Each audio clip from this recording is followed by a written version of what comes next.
អរតនីធម៌ទេសនាហើយ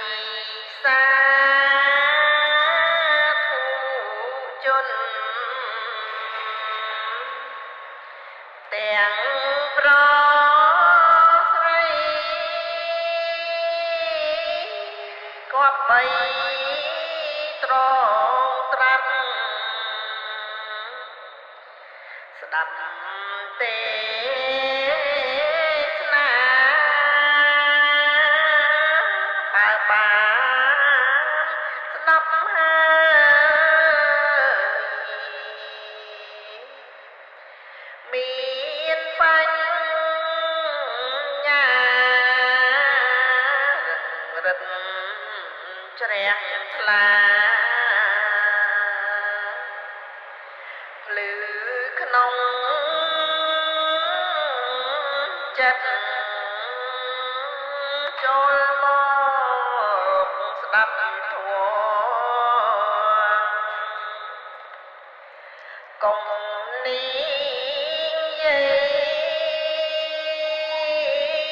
ធ្វើឲ្យរីមាយភ្លួយកុំនឹកពីបាក់ត្រជាងអ្នកនៅចិត្តគេស្ដាប់ធម៌ពិតកើតសៅ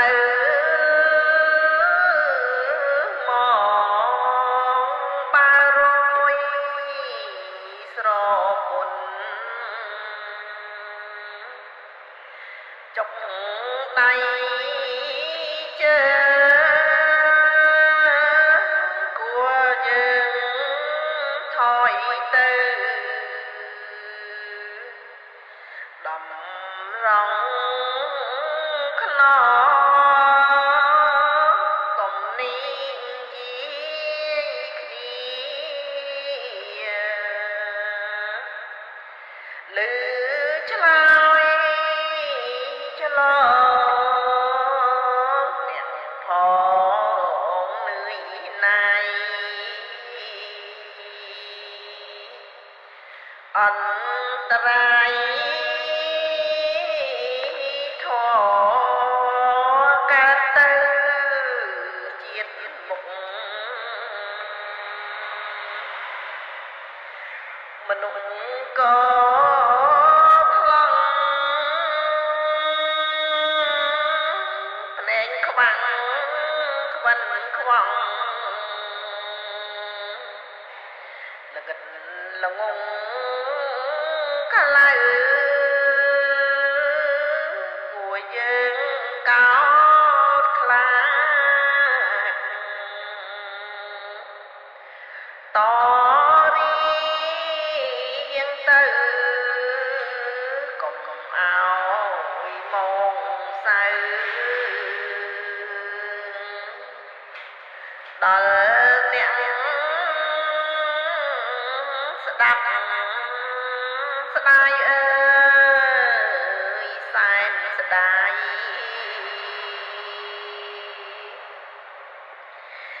កាយជាតិកំណើតមិនគួរមកកើតហើយមានស្លាប់ស្មានថារួងយូរទៅជាឆាប់កោតមិនប្រញាប់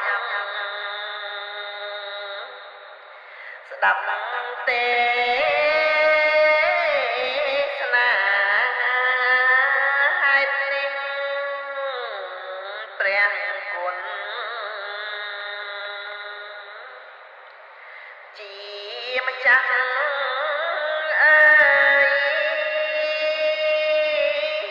ជន់មកដល់